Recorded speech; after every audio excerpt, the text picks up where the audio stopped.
시편 51편 1에서 13절 하나님의 말씀 낭독하겠습니다. 다윗의 시, 인도자를 따라 부르는 노래. 다윗이 밧세바와 동침한 후 선지자 나단이 그에게 왔을 때, 하나님이여, 주의 인자를 따라 내게 은혜를 베푸시며 주의 많은 긍휼을 따라 내 죄악을 지워주소서. 나의 죄악을 말갛게 씻으시며 나의 죄를 깨끗이 제하소서. 무릇 나는 내 죄가를 아오니 내 죄가 항상 내 앞에 있나이다.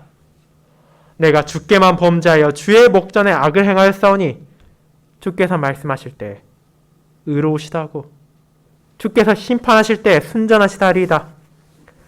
내가 죄악 중에서 출생하였으며 어머니가 죄 중에서 나를 잉태하였나이다. 보소서. 주께서는 중심이 진실함을 원하시오니 내게 지혜를 은밀히 가르치시리이다. 우슬초로 나를 정결하게 하소서. 내가 정하리이다. 나의 죄를 씻어주소서. 내가 눈보다 희리이다. 내게 즐겁고 기쁜 소리를 들려주시사 주께서 꺾으신 뼈들도 즐거워하게 하소서. 주의 얼굴을 내 죄에서 돌이키시고 내 모든 죄악을 지워주소서. 하나님이여, 내 속에 정한 마음을 창조하시고 내 안에 정직한 영을 새롭게 하소서.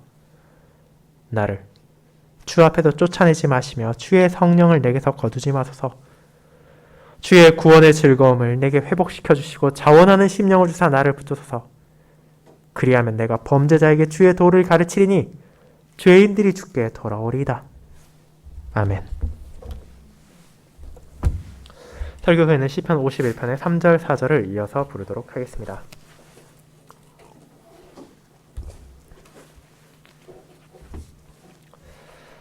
사랑하는 주 예수 그리스도 안에 있는 형제 자매님들, 여러분은 인적이 드문 곳에 있는 오랫동안 방치되어 허물어져가는 폐가를 본 적이 있으십니까? 대부분의 물건들이 그렇듯이 주택 역시도 사람이 살며 계속해서 관리해주지 않으면 점점 상태가 나빠지고 변질되다 급기야 그 기능을 잃어버리고 무너져 내리는 지경까지 이르기도 합니다. 여러분이 장판이 틀어지고 벽에는 곰팡이가 가득하며 기둥까지 기울어버질 그런 집을 바라본다면 나는 도저히 그런 데서는 살 수 없을 것이라 생각할 것입니다. 그리고 이를 청소하고 깨끗하게 하는 그 수많은 수고를 들이니 차라리 그 집을 허물고 새 집을 짓는 것이 비용적으로나 기대할 수 있는 결과물로 보아서나 더 좋은 선택일 것이라는 결론에 도달하게 될지도 모릅니다. 그리고 그와 같은 일들은 폐가만이 아니라 우리 주변에서도 전자제품이나 다른 물건에서도 발견되기도 합니다. 여러분 역시 아끼던 물건을 고치는 데 필요한 수리비가 새 제품을 사는 것보다 더 많이 나올 경우 아깝지만 기존의 것을 처분하고 새 물건을 사는 경험을 한 번쯤은 해보셨으리라 생각합니다. 그렇다면 이제 오늘의 본문을 살펴보도록 합시다. 시편 51편을 기록한 다윗은 자신의 죄가를 잘 알고 있었습니다. 그가 저지른 범죄가 얼마나 끔찍한 것인지를 비로소 깨달았고 자신의 능력으로는 이를 씻어낼 수도 깨끗하게 할 수 없음을 마침내 인식했습니다. 그리고 이 땅에서 살아가는 성도들 역시 종종 이와 같은 비참한 상황을, 죄악이 자신을 가득 채우고 도무지 나는 하나님께 나아갈 수 없다고 느끼는 상황을 경험하기도 합니다. 예배의 기쁨과 성도의 교제의 아름다움을 상실했다고 느껴지는 비참한 현실을 우리 역시도 마주하기도 합니다. 하지만 그럴 때 다윗은 우리가 어떻게 해야 한다는 것을 보여줍니까? 그는 자신 안에 침전되어 자책하는 하는 것이 아니라 이제 겸손히 하나님께 나아갑니다. 그분께 간구하며 자신의 죄를 고백하고 오직 그분만이 용서의 원천이심을 선언합니다. 그리고 이제 자신의 더러운 마음을 깨끗하게 해달라는 부탁이 아니라 정한 마음을 창조해달라는 기도를 드립니다. 너무도 더럽고 추악한 자신의 옛 본성을 어떻게든 고쳐서 써보겠다는 자세가 아니라 오히려 여호와께서 그분의 영을 통하여 그 안에 정한 마음을 새롭게 만들어주시는 것만이 자신이 이 비참에서 빠져나올 수 있는 유일한 방법이라는 것을 알았기 때문입니다. 이런 다윗의 고백은 그만이 할 수 있고 그만이 해야 했던 특별한 것이 아니라 모든 신자들, 자신의 죄로 인해 고통받으며 하나님께 나아가기를 갈망하는 사람이라면 누구라도 함께 입에 담으며 노래해야 하는 간구의 기도입니다. 그리고 이는 다윗에게 역사하신 하나님의 영께서 지금 우리 안에도 함께 하셔서 역사하신다는 확신 가운데 부를 수 있는 기쁨의 찬양이기도 합니다. 저는 오늘 성령 강림 기념주일을 맞아 하나님의 백성 가운데 나타나는 그분의 사역을 정한 마음을 창조하시는 성령 하나님의 역사라는 제목으로 설교하고자 합니다. 그리고 다윗의 노래인 시편 51편을 통해 그만이 아니라 우리의 마음 역시도 온갖 죄악으로 인해 더럽혀져 있고 그런 우리 안에 정한 마음을 창조하시고 정직한 영을 새롭게 하시는 성령 하나님의 역사를 알아보므로 우리에게 주어진 삼위 하나님의 은혜와 자비를 살펴보도록 하겠습니다. 이를 첫 번째, 온갖 죄악으로 인해 더럽혀진 우리의 마음과 우리 안에 정한 마음을 창조하시는 성령 하나님이라는 두 소주제로 살펴보도록 하겠습니다. 먼저 첫 번째, 온갖 죄악으로 인해 더럽혀진 우리의 마음을 알아보겠습니다. 형제자매 여러분, 여러분이 새 일치신조를 읽을 때 밑에 있는 인용 구절을 자세히 살펴본다면 오늘 살펴본 시편 51편이 새 일치신조에 가장 많이 인용된 본문 가운데 하나이며 그 내용 역시 우리에게 낯선 것이 아니라는 것을 인식하실 것입니다. 그렇게 우리는 더더욱 이 다윗의 노래 혹은 그의 간구라고 할 수 있는 본문이 담고 있는 의미가 무엇인지를 바르게 이해해야 이 본문이 그처럼 많이 인용된 이유를 깨달을 수 있을 것입니다. 그리고 이를 위해 이 시편이 작성된 배경을 생각해 보도록 합시다. 이 시의 표제는 다윗이 어째서 이와 같이 절절한 노래를 작성하게 되었는지에 대해 직접적으로 그 상황을 가리키고 있습니다. 우리는 이 표제를 통해서 다윗의 죄악, 다윗의 잘못 가운데 가장 잘 알려진 것 중 하나인 사무엘하 11장, 12장을 바라볼 수 있습니다. 왕으로서 승승장구하던 다윗은 그의 삶에 거리낄 것이 없어 보였습니다. 그를 핍박하고 죽이려 했던 사울은 이미 몰락하여 죽었고 여호와의 궤가 돌아왔으며 이스라엘을 적대시하던 이방 군대를 패퇴시켰습니다. 하나님께서는 그에게 큰 은혜를 베풀었고 자신이 세운 다윗과 그의 후손에 대한 영원한 언약까지도 세우셨습니다. 이제 그런 그를 멈출 수 있는 것이 도대체 무엇이 있겠습니까?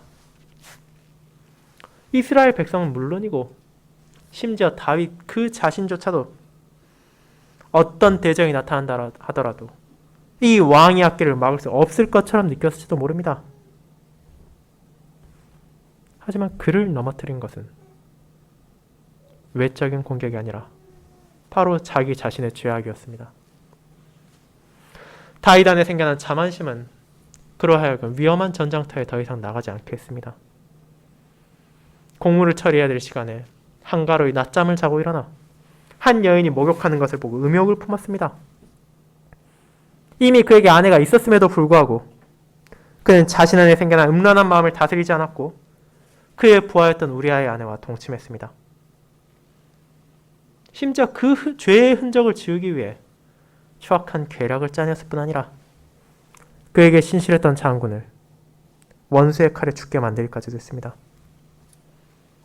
아주 작아 보였던 죄가 또 다른 죄를 낳고 그 죄가 점점 커져 마침내 다윗의 모든 것을 사로잡았습니다. 눈의 욕정에서 시작된 이 죄는 마침내 살인이라는 끔찍한 죄까지 나아갔으며 그 죄악으로 인해 다윗은 자기가 도대체 무엇을 잘못했는지도 깨닫지 못하는 치명적인 영적 문제까지 맞이하게 되었습니다. 마침내 나단이 그에게 나와 비유를 통해 그를 질책할 때조차도 그는 자신의 잘못을 여전히 깨닫지 못하고 그와 같은 자는 죽어 마땅하다고 분노하기까지 했습니다. 하지만 나단은 그런 악을 저지른 것이 바로 당신이라고 선언했습니다. 하나님께서 베푸신 한없는 은혜에도 불구하고 교만하여 죄를 범한 것이 얼마나 큰 악인지를 알린 나단은 이제 다윗을 향해 여호와의 진노가 있을 것임을 선포했습니다. 그런 그에게 찾아올 수많은 징벌 가운데 가장 먼저 온 것은 그와 밧세바 사이에서 태어날 아들의 죽음이었습니다. 다윗은 이를 슬픔 가운데 맞이했으나 다시 일어나 겸손히 하나님께 자신의 잘못을 고백하고 용서를 구한 후 그에게 여전히 남아있던 소명을 행하기 위해 일어섰습니다. 그리고 이 시편 51편은 바로 그와 같은 상황에서 다윗이 하나님께 노래한 죄의 용서에 대한 간구입니다. 그리고 그 배경을 인식함으로써 우리는 이 노래가 우리와 괴리가 있는, 우리와 너무나 다른 한 명의 위대한 왕으로서 다윗이 작성한 것이 아니라 저나 여러분과 마찬가지로 죄로 인해 고통스러워하고 비천 가운데 슬퍼하며 살아가는 연약한 한 명의 성도로서 하나님을 향해 그가 노래했던 기도이기에 우리 역시 함께할 수 있다는 것을 알게 됩니다. 이를 알고 있었기에 성도들은 시편 51편을 사순절 기간에 사용한 7편의 참회시 중 하나로 사용하여 자신들의 죄를 고백하고 하나님을 향한 용서를 구하기도 했습니다. 그런 이 시편의 전반부인 1절부터 5절까지는 자신의 죄악을 인식한 사람의 고백입니다.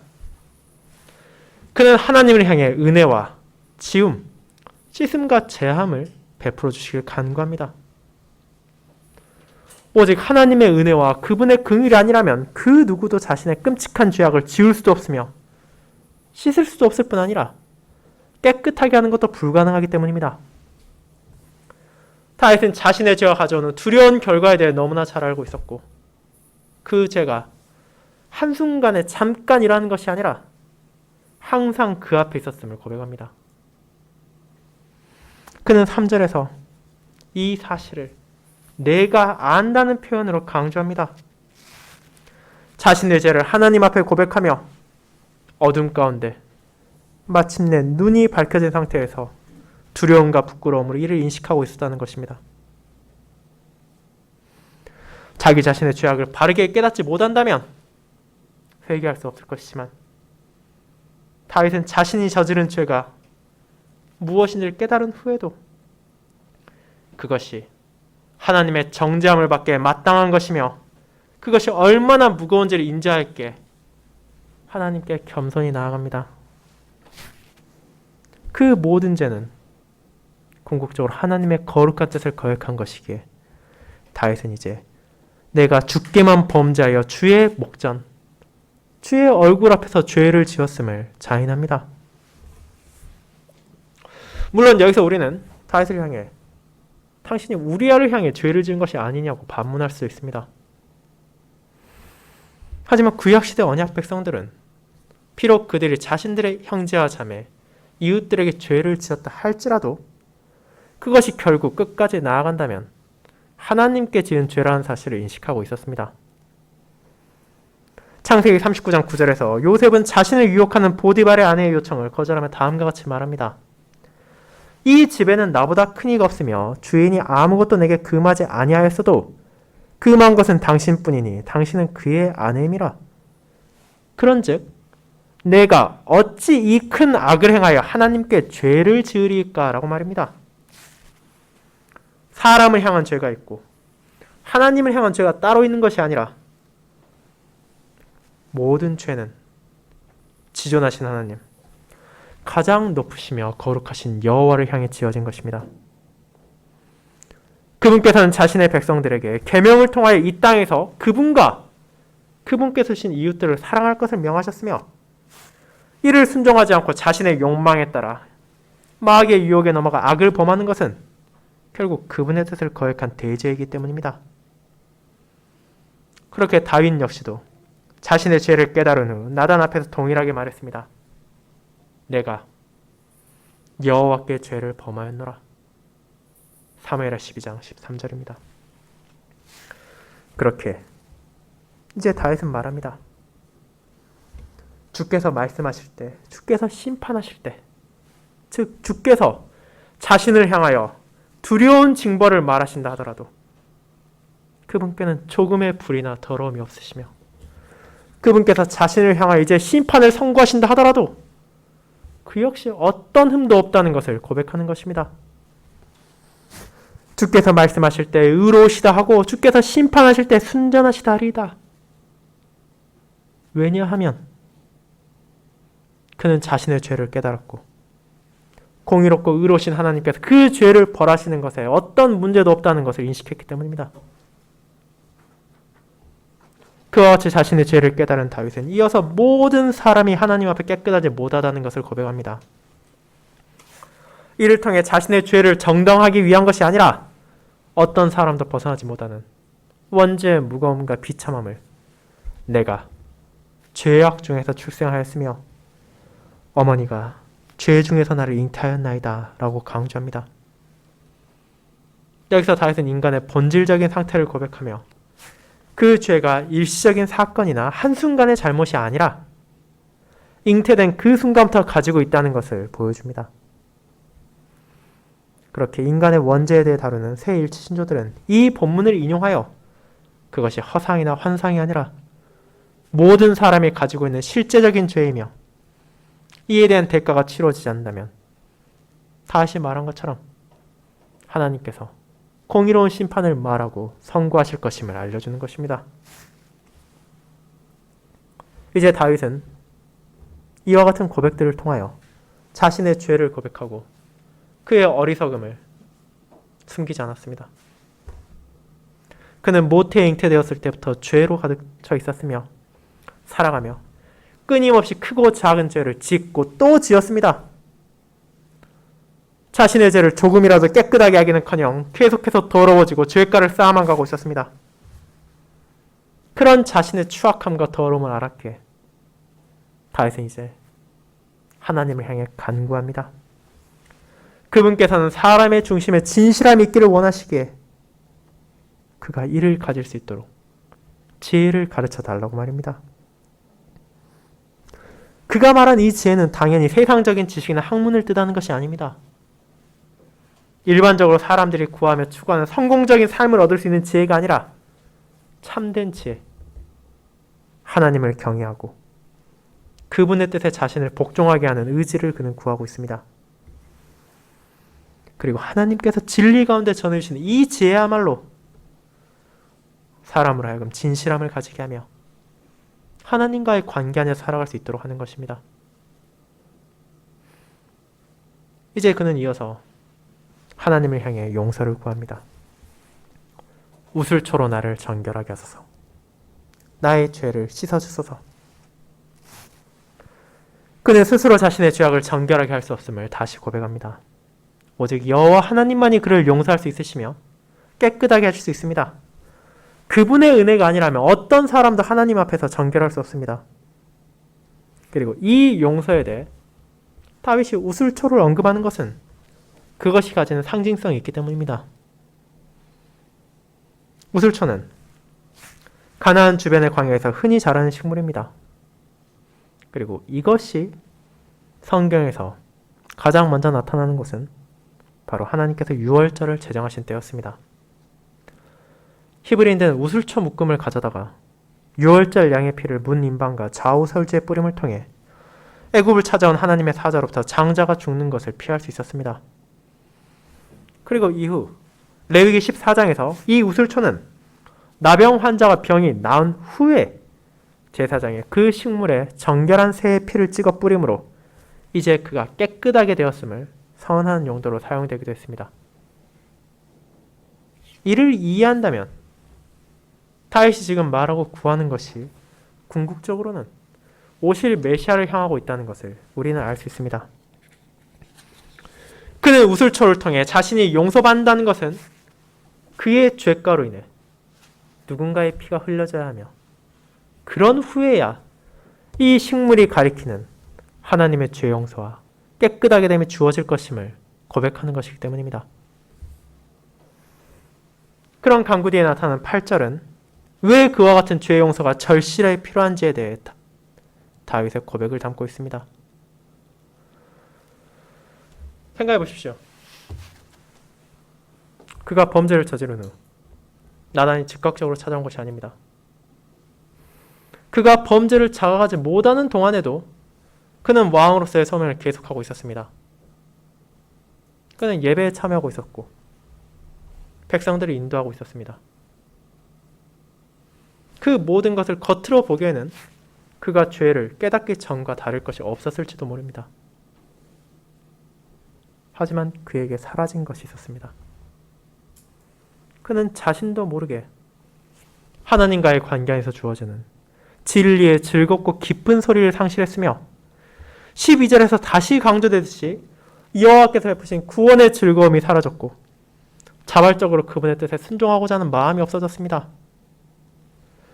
아무리 이 세상에서 왕으로서 호의호식하며 쾌락을 즐긴다 하더라도 진리 가운데 드러나는 이 참된 기쁨이 없다면 그 모든 것은 허망할 뿐입니다. 그런 비통한 상황을 다윗은 주께서 꺾으신 뼈라고까지 말합니다. 여러분의 뼈가 꺾여 있다고 생각해 보십시오. 그것이 얼마나 고통스럽고 힘들겠습니까? 이것이 치유되지 않는다면 여러분을 하여금 끊임없이 신음하게 만들고 그것이 나을 때만을 간절히 바라게 할 것입니다. 다윗의 죄악은 이런 끔찍한 고통을 수반했습니다. 그렇게 그는 믿음 가운데 하나님께서 그런 자신을 다시 기쁘게 하실 것을 구했으며 그분의 얼굴을 자신의 죄악에서 돌이키시고 그의 죄를 지워주실 것을 구했습니다. 하나님께서 그 얼굴을 돌이키신다는 것은 문맥에 따라서는 하나님께서 은혜를 거두시고 진노를 표현하실 때 사용되기도 하지만 동시에 죄를 용서한다는 의미로도 사용되기에 다윗은 지금 그런 용서를 하나님께 간절히 구하는 것입니다. 그와 같은 다윗의 죄에 대한 고백은 모든 신자들로 하여금 자신들의 연약함과 비참을 바라보게 합니다. 그와 같이 자신의 죄를 인식하고 더러움을 자백하며 그로 인한 고통과 슬픔을 깨달은 사람이 어디 다윗뿐이겠습니까? 저와 여러분을 포함하여 이 땅에 살아가는 모든 성도들, 과거와 현재와 미래의 성도들 역시 이를 너무나 잘 알게 됩니다. 모든 인류의 첫 조상인 아담과 하와의 후손으로 우리는 하나님을 거역한 원죄 가운데 잉태되어 태어났습니다. 매일의 삶에서도 우리는 여전히 연약하고 완악하여 하나님의 거룩한 뜻에 부족함 없이 순종하기는커녕 그 뜻에 합당한 삶을 살아가지 못하고 끊임없이 크고 작은 범죄를 이어서 저지름으로 우리 위에 놓인 죄가의 무게를 계속해서 더하고만 있습니다. 그리고 그 사실을 자각한다는 것은 하나님의 공의로운 심판에 어떤 불평과 불만을 가질 수 없다는 것을 깨닫게 하고 우리가 할 수 있는 것은 오직 다윗과 마찬가지로 그분의 자비를 구하며 그분의 죄 용서를 바랄 뿐이라는 것을 우리에게 알게 합니다. 그렇지만 그 용서는 아무런 대가 없이 주어지는 것이 아닙니다. 6월절의 어린 양이 상징하고 우슬초록 뿌려지는 피가 가리키듯이 하나님께서 베푸시는 정결함은 언약 백성들로 하여금 자신들의 죄를 진정으로 사해줄 누군가를 바라보게 했습니다. 6월절 자신들의 장자를 대신하여 죽은 어린 양이 흘린 피와 나병에 걸린 자들이 자신들의 정결함을 선언받기 위하여 새가 흘린 피를 볼 때 그 모든 것들은 오실 메시아의 희생제사와 이를 통해 주어질 온전한 죄 용서와 진정한 정결함을 가리키는 것이었습니다. 히브리서 9장은 그와 같이 주님을 통해 받은 우리의 정결함에 대해 다음과 같이 선언합니다. 대제사장이 해마다 다른 것의 피로써 성소에 들어가는 것과 같이 자주 자기를 드리려고 아니하실지니 그리하면 그가 세상을 창조한 때부터 자주 고난을 받았어야 할 것이로되 이제 자기를 단번에 제물로 드려 죄를 없게 하시려고 세상 끝에 나타나셨느니라. 히브리서 9장 25절 26절입니다. 이처럼 그분을 통하여 우리의 죄가 맑게 씻어지고 제거될 수 있을 뿐 아니라 마침내 지워졌습니다. 하나님께서 우리의 죄악에서 얼굴을 돌이키시고 죄에 대해 마땅히 내려져야 할 벌과 심판의 선고를 사랑하는 독생자가 감당하게 하셨기에 비로소 여호와의 목전에서 우리는 심판의 선언이 아닌 사랑의 말씀을 드릴 수 있게 되었습니다. 그리고 그 말씀을 통해 참된 기쁨과 영광을 회복할 수 있게 된 것입니다. 사랑하는 형제자매 여러분, 다윗이 고백했고 우리가 자각한 것처럼 우리 안에 있는 마음은 세상 사람들이 말하는 것처럼 결코 순전하거나 깨끗하거나 아름다운 것이 아니었습니다. 이를 비유하자면 한적한 교회에 세워진 아름다운 단독주택 같은 것이 아니라 오히려 으슥한 산끝을 방치되어 무너져 내리고 있는 폐가에 가깝습니다. 더 자세하게 묘사하자면 그나마 집의 형태라도 유지하고 있는 수준의 형가도 아니라 이미 사람들에게 잊혀지고 허물어져 버린 과거의 집이 있었던 흔적만 남아있는 폐허이고 심지어 그 위에 쓰레기를 투하하고 오물이 방치되어 누구도 접근하길 꺼려하는 것이 바로 우리의 마음이었습니다. 하지만 슬프게도 많은 사람은 이 사실을 외면하고 있으며 그런 자신을 깨끗하게 할 필요성도 더러움을 제거해야 한다는 생각도 하지 못하고 있습니다. 그러나 하나님께서는 그분의 은혜로 우리에게 진리를 깨닫게 하셨습니다. 자신의 나약함을 알게 하시고 그런 고통과 슬픔 가운데 누구에게 나아가야 할지를 알려주셨습니다. 그뿐 아니라 다윗이 바라보고 구약의 언약 백성들이 소망을 두었던 하나님의 독생자 예수 그리스도를 통해 참된 용서가 주어지고 그분의 피로 우리를 씻어주사 친정 눈보다도 더 희고 양털보다도 깨끗하게 하셨습니다. 이 놀라운 사랑이 하나님의 긍휼하심과 은혜로 주어졌음을 인식한 신장은 그 사실만으로도 감사를 멈출 수 없게 되지만 그분의 자비가 거기서 멈추지 않고 계속해서 주어진다는 사실을 역시 깨닫게 됩니다. 그것이 우리로 두 번째, 우리 안에 정한 마음을 창조하시는 성령 하나님으로 인도합니다. 성도 여러분, 다윗은 하나님을 향해 그분께서 은혜를 베푸사 자신의 더러움을 정결하게 하시고 그의 죄악을 제거해 주시길 구했습니다. 하지만 그의 간구는 거기서 멈출 수 없었습니다.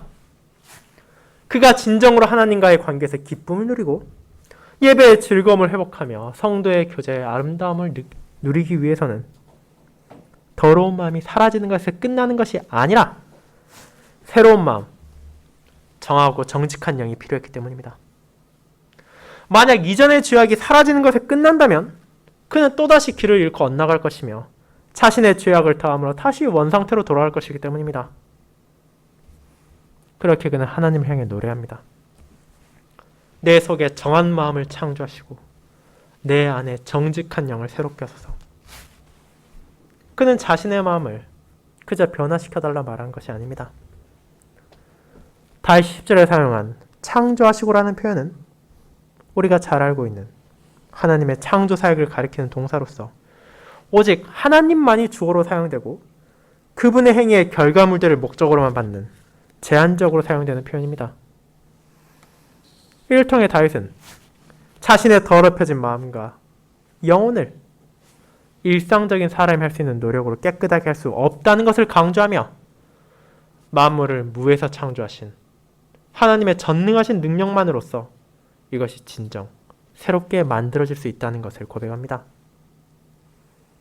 그렇게 이 표현은 그리스도의 영이신 성령 하나님께서 우리를 거듭나게 하심으로 정한 마음을 창조하신다는 것이 얼마나 놀랍고 큰 사역인지를 알려줍니다.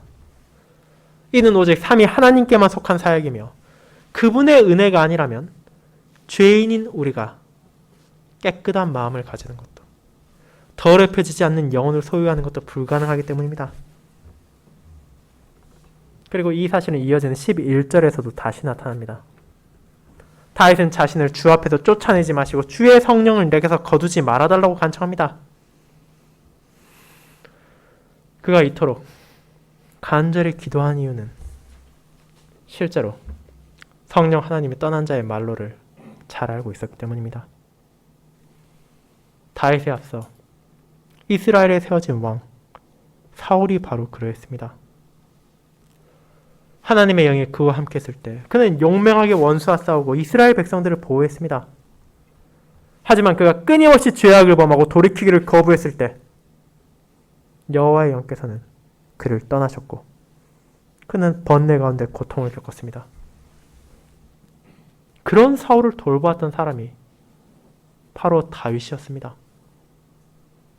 그렇게 그는 하나님을 향해 자신이 그와 같이 죄악에 탐닉하고 그 사실을 인지하지도 못하는 절망 가운데 머무르지 않도록 성령 하나님의 돌보심이 필요하다는 것을 고백했습니다.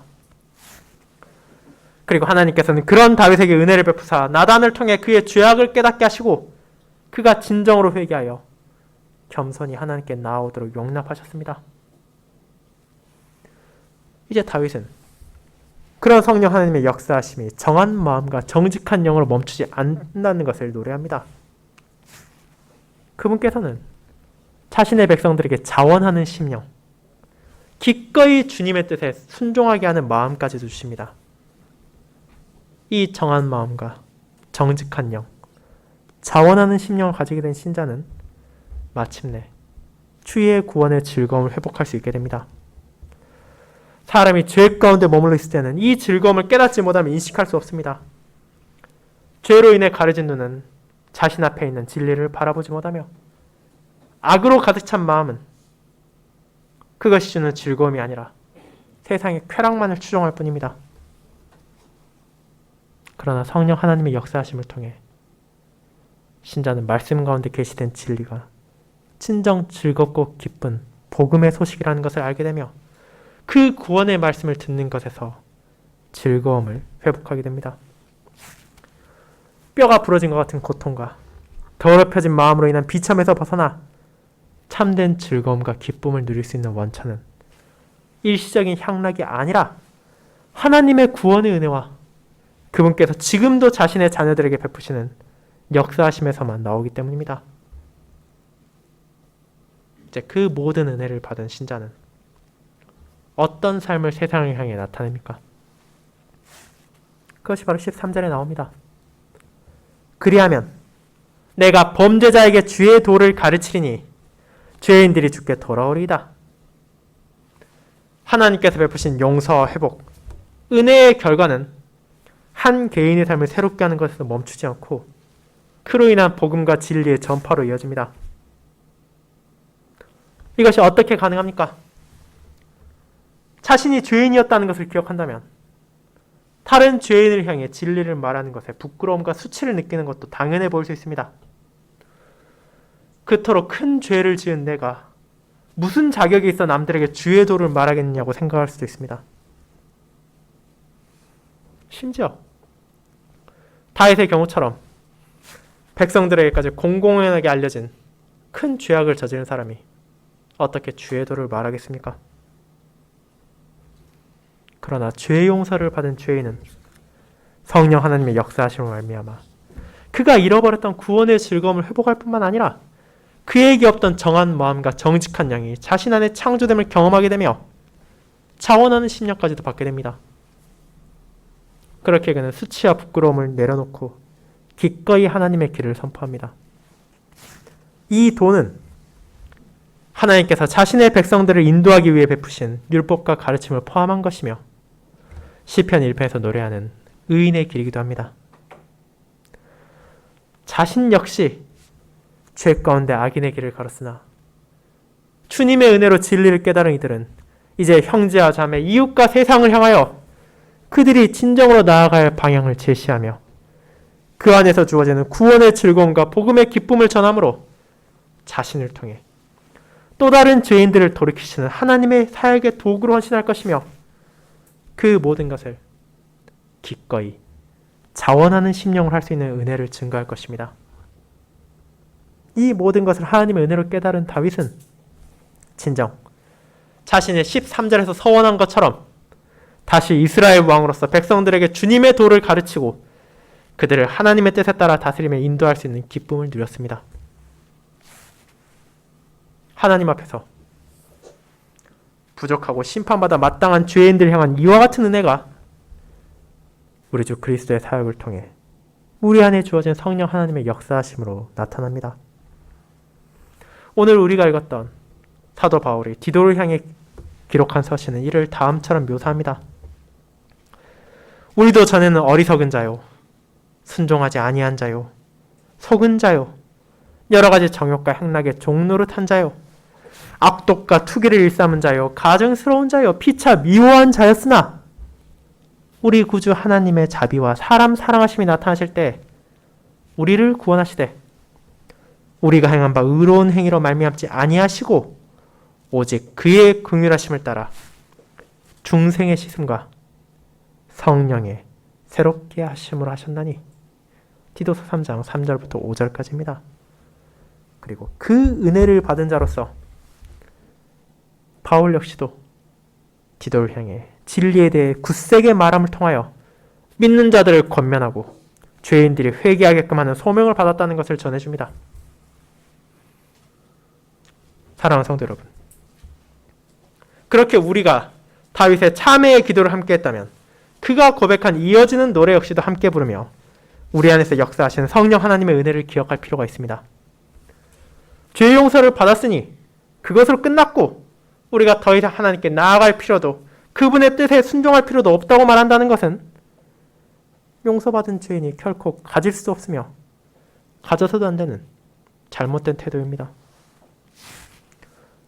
여러분을 위해 피 흘리시고 여러분을 위해 십자가에 매달리신 그리스도의 공로로 지금 여러분과 함께 하시는 성령 하나님께서는 우리의 더러웠던 마음을 제거하시고 깨끗한 마음을 창조해 주셨습니다. 우리 안에 죄악으로 기울어졌던 옛 본성이 아니라 정직한 영으로 새롭게 하셨습니다. 그리고 우리 안에 자원하는 심령을 주심으로 우리가 진정 복음 가운데 기뻐하고 즐거워하며 이를 과거의 우리와 같이 죄를 범하면서도 그를 인식하지 못한 범죄자들과 죄인들에게 전하게 하십니다. 이 복음을 함께 나누며 담대하게 전함을 통해 우리는 자신에게 주어진 은혜를 더욱더 확신하며 부족한 나를 사랑하사 하나님께서 선하신 뜻을 계속해서 이루고 계심에 감격하게 될 것입니다. 그리고 이 모든 헌신까지도 그분께서 주신 자원하는 심령으로 기꺼이 즐거워하며 계속할 수 있게 되었습니다. 이번 한 주 저는 여러분들이 다시 한번 이 은혜를 누리시길 바랍니다. 여러분에게 주어진 구원의 즐거움을 함께 나누며 죄인을 향해 참된 용서와 기쁨이 주어지는 그리스도를 가리키시기 바랍니다. 그리고 성령 하나님의 은혜 가운데 우리의 주 안에서 함께 기뻐하고 함께 즐거워하며 함께 그 구원과 죄 용서의 영광을 온전히 누릴 주님의 날을 바라보도록 합시다. 아멘.